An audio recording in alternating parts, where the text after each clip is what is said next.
Today, we're diving into a really powerful and unflinching analysis of the crises facing our world.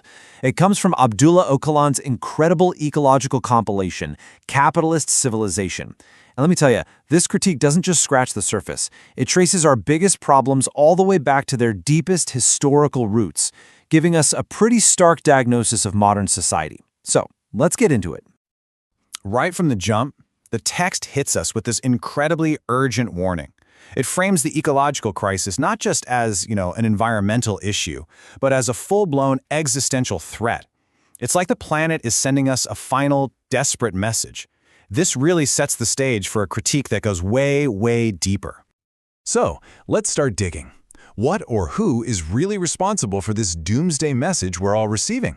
The analysis points to something very specific. Now this is what I find so brilliant here. The nuance. This isn't just a blanket attack on humanity, saying people are the problem. No, it's targeting a particular way of thinking, an intelligence that has been twisted and turned against life itself. And to really get the scale of this problem, the text gives it a name, the global Leviathan. What a term, right? It's this powerful metaphor for a worldwide empire of capital, this monster that just devours everything. Our intelligence, our power, even our art, all to fuel its own endless growth. And the consequences for the planet? Well, they're devastating. So you have to ask, where did this Leviathan even come from? According to this analysis, you can't just point to the Industrial Revolution. No, the origins are much, much older, rooted in a massive shift in human culture and in our intelligence itself. The text pinpoints this turning point in what it calls the hunting culture. Now, this is key. It isn't just about hunting for food. It represents a much deeper mindset, a worldview of conspiracy and domination over nature, seeing the world as something to be tracked, controlled, and exploited.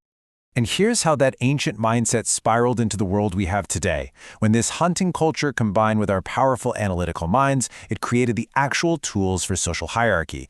This is the crucial moment. This mindset basically opened the door to a society built on domination, a heaven for the powerful few, built on the backs of an exploited many. So that brings us to today. How does this ancient problem of hierarchy and domination actually show up in our lives right now? Well, the text says the symptoms are all around us, especially in the way our cities are built. The text uses another really striking metaphor here, the cancerization of the city. It describes the modern city not as some thriving hub of community, but as a malignant growth, one that literally drains the life out of society and the natural world around it.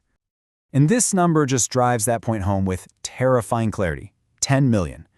According to the text, a city of this size is basically an ecological impossibility. Think about it. To sustain that many people in one spot means you have to completely gut the surrounding region, turning a living, breathing ecosystem into just a resource pile. So, what's the alternative? The text lays out two completely different visions. On one side, you have the exploitative city we know so well, the one that treats the countryside like a colony to be drained of its resources.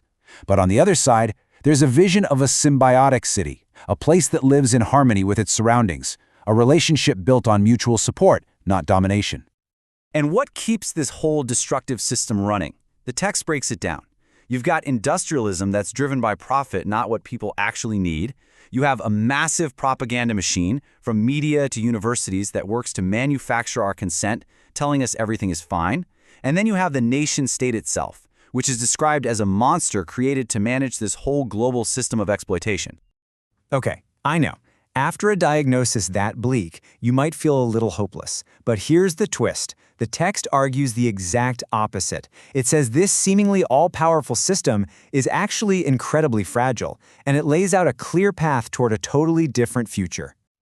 I just love this comparison. The text is saying that the system's outward show of power, all its military might, its technological wonders, it's all a facade.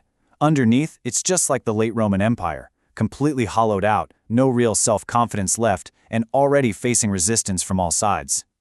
And that resistance has a real history. The seeds for something new were planted decades ago. It started with the youth movements of 1968, which the text calls a torch of freedom. That lit the fire for the rise of feminist, cultural, and environmental movements. And the analysis argues that today, these forces are all grown up, and they're ready to build a truly democratic civilization.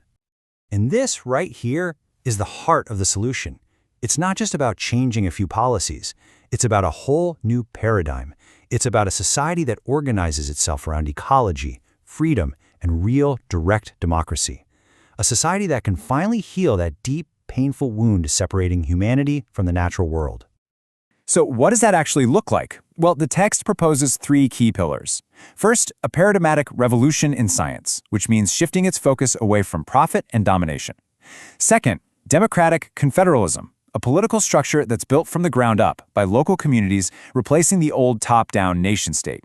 And finally, reclaiming an authentic identity that's based on real freedom, real equality, and real democracy. And that leaves us with this final, really thought-provoking question. This ecological compilation makes a compelling case that our current system is just a historical detour, a destructive path that's hitting a dead end. It really challenges us to think maybe a future that's rooted in ecological harmony and genuine democracy isn't just some utopian dream. Maybe, just maybe, it's the necessary and inevitable next step for all of us.